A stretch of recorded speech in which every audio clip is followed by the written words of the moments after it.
वासुदेवाय। सभी रसिक जनों को नमस्कार। आज हम श्रीमद् भागवत महापुराण के प्रथम स्कंद के 10वें अध्याय का श्रवण और सेवन, कथन और पान करेंगे। श्री कृष्ण का द्वारकागमन नामक इस अध्याय में हम श्री कृष्ण जी के द्वारका जाने के प्रसंग के बारे में चर्चा करेंगे। तो करते हैं प्रारंभ। शांताकारं भुजगशयनं पद्मनाभं सुरेशं विश्वाधारं गगनसदृशं मेघवर्णं शुभांगं लक्ष्मीकान्तं कमलनयनं योगिभिर्ध्यानगम्यं वन्दे विष्णुं भवभयहरं सर्वलोकैकनाथम्। तो करते हैं चर्चा प्रारंभ। शौनक जी और सूत जी के मध्य चल रही है चर्चा। शौनक जी ने पूछा सूत जी से, शौनक जी पूछते हैं कि हे धार्मिक शिरोमणि महाराज, हमें बतलाइए कि किस प्रकार युधिष्ठिर अपनी पैतृक संपत्ति को हड़प जाने के इच्छुक आतताइयों का नाश करके अपने भाइयों के साथ किस प्रकार से राज्य शासन किया और कौन कौन से काम किए, क्योंकि भोगों में तो उनकी प्रवृत्तियां थी नहीं। तब सूत जी बतलाते हैं शौनक जी से कि धर्मपूर्ण सृष्टि को उज्जीवित करने वाले भगवान श्री हरि परस्पर की कलहाग्नि से अर्थात उस कलहाग्नि से दग्ध कुरुवंश को पुनः अंकुरित कर और युधिष्ठिर को उनके राज्य सिंहासन पर बैठाकर बहुत प्रसन्न हुए। भीष्म पितामह और भगवान श्री कृष्ण के उपदेशों के श्रवण से उनके अंतःकरण में विज्ञान का उदय हुआ और सभी भ्रांतियां मिट गई। भगवान के आश्रय में रहकर वे समुद्र पर्यंत सारी पृथ्वी का इंद्र के समान शासन करने लगे। भीमसेन आदि उनके भाई पूर्ण रूप से उनकी आज्ञाओं का पालन करते रहते थे। युधिष्ठिर के राज्य में आवश्यकता अनुसार यथेष्ट वर्षा होती थी। पृथ्वी में समस्त अभिष्ट वस्तुएं पैदा होती थी। बड़े बड़े थनों वाली बहुत सी गौएं प्रसन्न रहकर गौशालाओं को दूध से सींचती रहती थी। नदियां, समुद्र, पर्वत, वनस्पति, लताएं और औषधियां प्रत्येक ऋतु में यथेष्ट रूप से अपनी अपनी वस्तुएं राजा को देती थी। अजातशत्रु महाराज युधिष्ठिर के राज्य में किसी प्राणी को कभी भी आदि व्याधि अथवा दैविक, भौतिक और आत्मिक क्लेश नहीं होते थे, यानी सभी प्रकार से सुखी थे। अपने बंधुओं का शोक मिटाने के लिए और अपनी बहन सुभद्रा की प्रसन्नता के लिए भगवान श्री कृष्ण कई महीनों तक हस्तिनापुर में रहे। फिर जब उन्होंने राजा युधिष्ठिर से द्वारका जाने की अनुमति मांगी, तब राजा ने उन्हें अपने हृदय से लगाकर स्वीकृति दे दी। भगवान उनको प्रणाम करके रथ पर सवार हुए। कुछ लोगों अर्थात समान उम्र वालों ने उनका आलिंगन किया और कुछ छोटी उम्र वालों ने प्रणाम किया।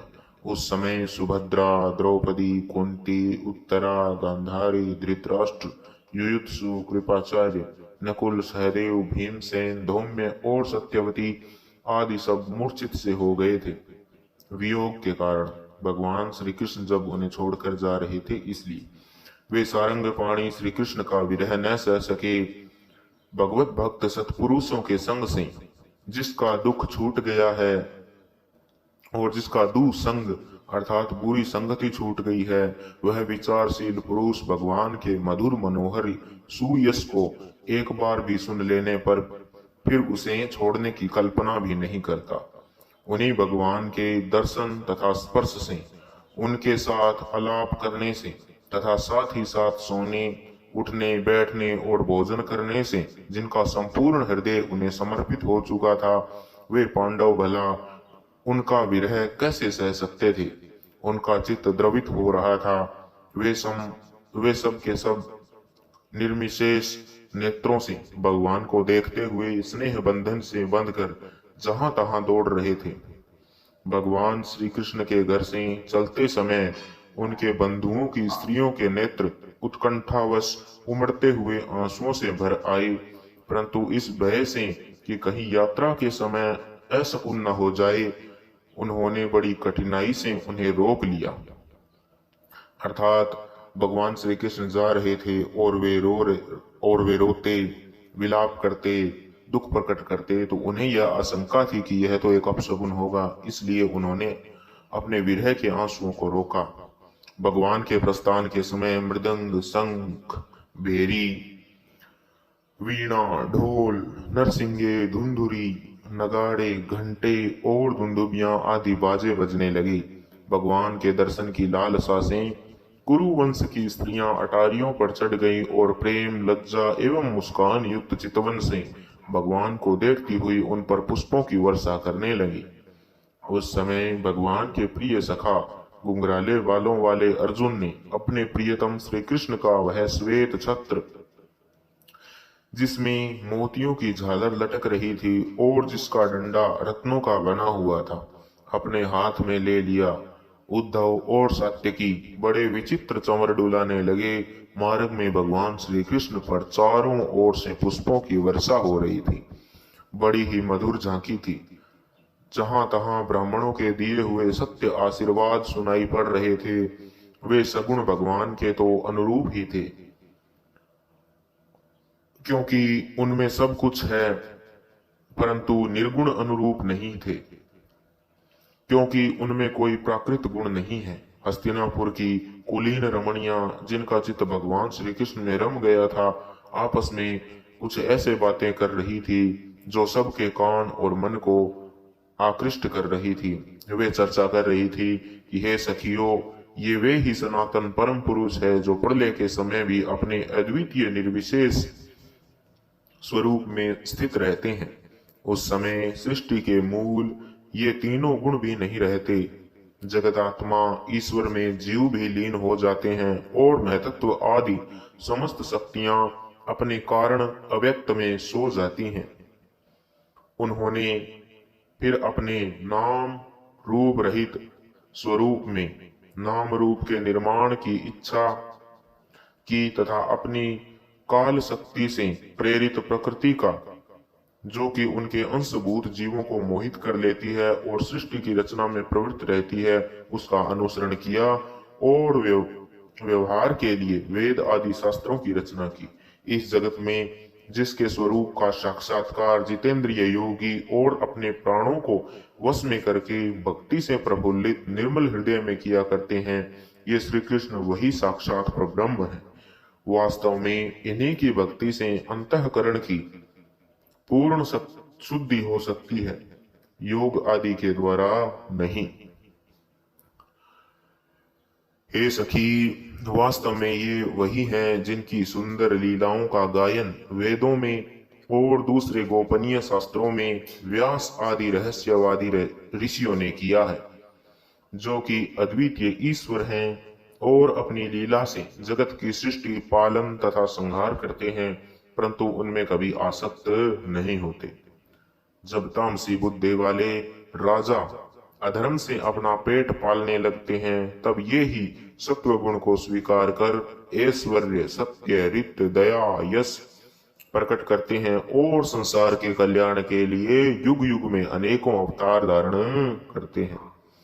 अहो, यह यदुवंश परम प्रशंसनीय है, क्योंकि लक्ष्मीपति पुरुषोत्तम श्री कृष्ण ने जन्म ग्रहण करके इस वंश को सम्मानित किया है। यह पवित्र मधुवन यानी व्रजमंडल भी अत्यंत धन्य है, जिसे इन्होंने अपने शैशव एवं किशोर अवस्था में घूम फिर कर सुशोभित किया है। बड़े हर्ष की बात है कि द्वारका ने स्वर्ग के यश का तिरस्कार करके पृथ्वी के पवित्र यश को बढ़ाया है। क्यों न हो, वहां की प्रजा अपने स्वामी भगवान श्री कृष्ण को, जो बड़े प्रेम से मंद मंद मुस्कुराते हुए उन्हें कृपा दृष्टि से देखते हैं, निरंतर निहारती रहती है। हे सखी, जिनका इन्होंने पानी ग्रहण किया है, उन स्त्रियों ने अवश्य ही व्रत, स्नान, हवन आदि के द्वारा इन परमात्मा की आराधना की होगी, क्योंकि वे बार बार इनकी उस अधर सुधा का पान करती हैं जिसके रमण मात्र से और स्मरण मात्र से ही वृज बालाएं आनंद से मूर्छित हो जाया करती थी। ये स्वयंवर में शिशुपाल आदि मत वाले राजाओं का मान मर्दन करके जिनको अपने बाहुबल से हर लाए थे तथा जिनके पुत्र प्रद्युम्न साम आम्ब आदि हैं, वे रुक्मणी आदि 8 पटरानियां और भौमासुर को मारकर लाई हुई जो इनकी हजारों अन्य पत्नियां हैं, वे वास्तव में धन्य हैं, क्योंकि इन सभी ने स्वतंत्रता और पवित्रता से ही अथवा स्वतंत्रता और पवित्रता से रहित स्त्री जीवन को पवित्र और उज्जवल बना दिया है। इनकी महिमा का वर्णन कोई क्या करे। इनके स्वामी साक्षात कमल नयन भगवान श्री कृष्ण हैं, जो नाना प्रकार के प्रिय चेष्टाओं तथा पारिजात आदि प्रिय वस्तुओं की भेंट से इनके हृदय में प्रेम एवं आनंद की अभिवृद्धि करते हुए कभी एक क्षण के लिए भी इन्हें छोड़कर दूसरी जगह नहीं जाते। हस्तिनापुर की स्त्रियां इस पर कर ही रही थी कि भगवान श्री कृष्ण मंद मुस्कान और प्रेम पूर्ण चितवन से उनका अभिनंदन करते हुए वहां से विदा हो गए। अजात शत्रु युधिष्ठिर ने भगवान श्री कृष्ण की रक्षा के लिए हाथी, घोड़े, रथ और पैदल सेना उनके साथ कर दी। उन्हें स्नेह वश यह शंका हो आई थी कि कहीं रास्ते में शत्रु इन पर आक्रमण न कर दे। सुदृढ़ प्रेम के कारण कुरुवंशी पांडव भगवान के साथ बहुत दूर तक चले गए। वे लोग उस समय पावी विहार से और भाव विरह से व्याकुल हो रहे थे। भगवान श्री कृष्ण ने उन्हें बहुत आग्रह करके विदा किया और सात्यकी, उद्धव आदि प्रेमी मित्रों के साथ द्वारका की यात्रा की। हे सौनक जी, वे कुरु जंगल, पांचाल, सूरसेन, यमुना के तटवर्ती प्रदेश, ब्रह्मावर्त, कुरुक्षेत्र, मत्स्य, सारस्वत और मरुधन्व देश को पार करके सोवीर और आभीर देश के पश्चिम आनर्त देश में आए। उस समय अधिक चलने के कारण भगवान के रथ के घोड़े कुछ थक से गए थे। मार्ग में स्थान स्थान पर लोग उपहार आदि के द्वारा भगवान का सम्मान करते। सायंकाल होने पर वे रथ पर से भूमि पर उतर आते और जलाशय पर जाकर संध्या वंदन करते। यह उनकी नित्यचर्या थी। भाई, आज के अध्याय में इतना ही। आगे किस प्रकार द्वारका में भगवान श्री कृष्ण का राजोचित स्वागत होता है, यह हम एकादश अध्याय अर्थात 11वें अध्याय में चर्चा करेंगे। इति श्रीमद्भागवते महापुराणे पारमहंस्यायां संहितायां प्रथम स्कंधे नेमिष्योपाख्याने श्री कृष्ण द्वारकागमनम नाम 10वां अध्यायः संपूर्ण हो। सभी सुखी रहें, स्वस्थ रहें, ईश्वर के कृपा प्रसाद के सभी पात्र हों। इसी आशा और उम्मीद के साथ कि आपने बड़े मनोयोग से इसे सुना, आत्मसात करने की कोशिश भी आप कर रहे हैं। मैं लेता हूं आपसे विदा। आज के लिए इतना ही। हरि ओम तत्सत।